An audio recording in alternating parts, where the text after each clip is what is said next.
Simply put, the word transmute refers to the transferring or changing of one element or form of energy into another. The emotion of sex gives rise to a state of mind due to ignorance of the subject, which is typically associated with the physical, and improper influences to which most people have been subjected when learning about sex things. Essentially physical, have highly biased the mind. The emotion of sex has 3 constructive potentialities associated with it. The maintenance of health as a therapeutic agency that is unequaled.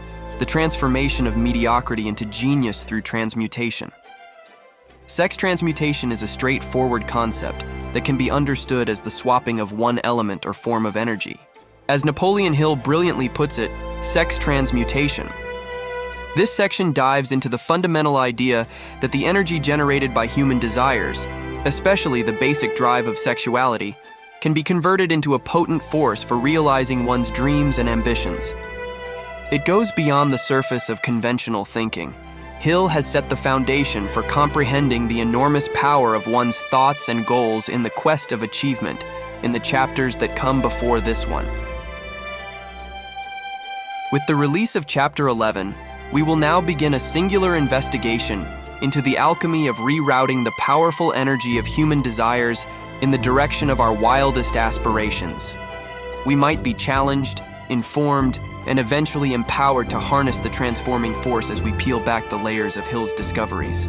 The emotion of sex gives rise to a state of mind due to ignorance of the topic, which is typically associated with the physical. Additionally, improper influences have heavily skewed people's knowledge of sex, essentially making it physical.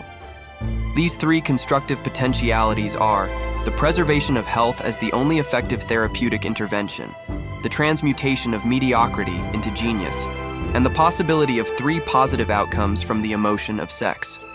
The term transmutation refers to the process of the mind shifting from ideas of physical expression to ideas of other kinds. Of them, sex desire is the most basic and understandable. When harnessed and diverted along different lines, men's desire for sexual interaction can be so powerful and compelling that they willingly risk their lives and reputations to enjoy it. This is an example of their courage, tenacity, persistence, and creative skill. The desire for sexual expression is innate and natural. It cannot and should not be submerged or eliminated. Instead, it should be given. This motivating force retains all of its attributes, including courage, keen imagination, and the ability to use these qualities as powerful creative forces in literature, art, and any other profession or calling, including, of course, the accumulation of riches. If the human body, mind, and spirit are not offered this outlet through transmutation, they will look for outlets through just physical channels. The same is true of a river. It can be dammed and its water controlled for a while, but eventually it will force an outlet. Similarly, the emotion of sex can be submerged and controlled for a while, but by its very nature, it is an ever-seeking means of expression, and if it is not transformed into some kind of creative effort, it will find a less worthy outlet.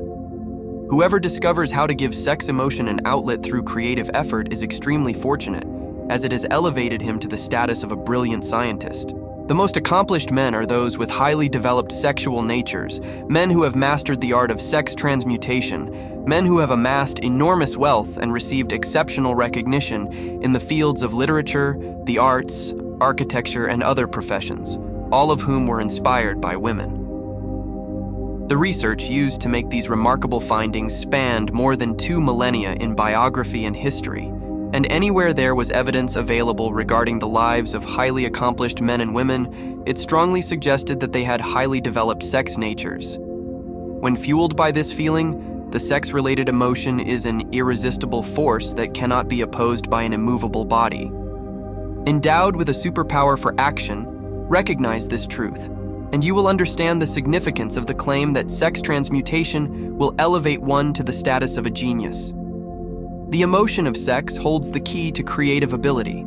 Destroy the sex glands in both humans and beasts, and you have eliminated the primary source of action. As evidence of this, consider what happens to any animal that has been castrated. A bull that has undergone sexual alteration becomes as submissive as a cow. The 10 mental stimuli, through which the human mind can be stimulated to high rates of vibration known as enthusiasm, have the same impact on both man and beast in all the battle that was in him.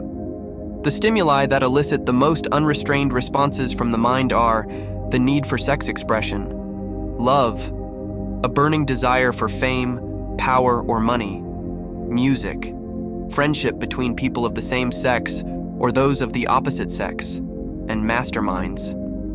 A coalition founded on the concord of two or more individuals who unite for the purpose of spiritual or temporal progress, similar to what persecuted individuals go through. Mutual suffering, alcohol, and drugs cause auto-suggested fear. In terms of what triggers mental vibrations and initiates physical action, the need for sexual expression is first on the list. There are 8 naturally occurring and beneficial stimuli and 2 harmful ones. The following list is provided to help you compare the main sources of mental stimulation.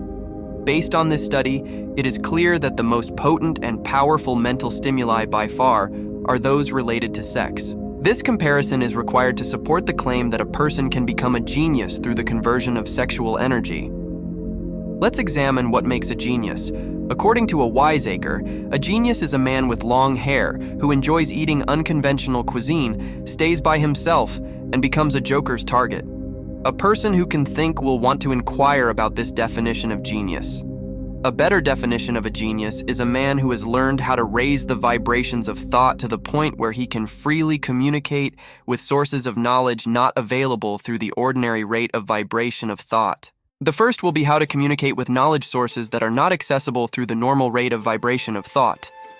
The second will be whether there are known knowledge sources that are exclusive to genii, and if so, what these sources are and how precisely can one access them. In doing so, we will address both of these points. We will provide evidence that some of the more significant claims presented in this book are true, or at the very least, we will provide evidence that you may use to obtain your own proof through testing. The sixth sense, which is creative, is what develops brilliance. The existence of this sixth sense has been fairly well proven.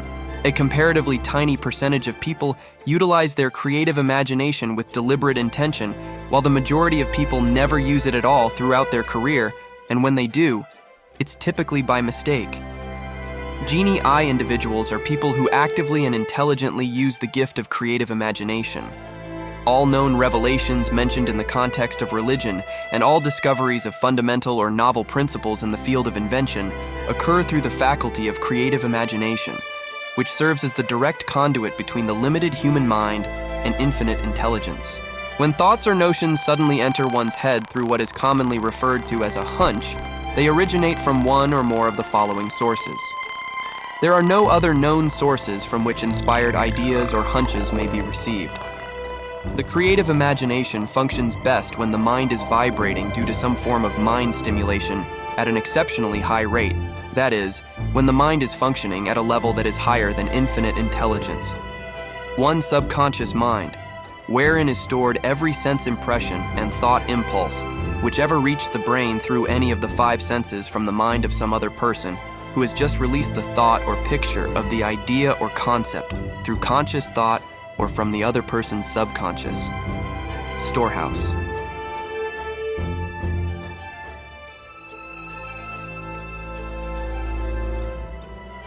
While the person is elevated to this higher level of thought through mental stimulation, it has the effect of lifting him or her far above the horizon of ordinary thought and enables them to imagine distance, scope, and quality of thoughts not available on the lower plane, such as that occupied while one is engaged in solving business and professional routine problems.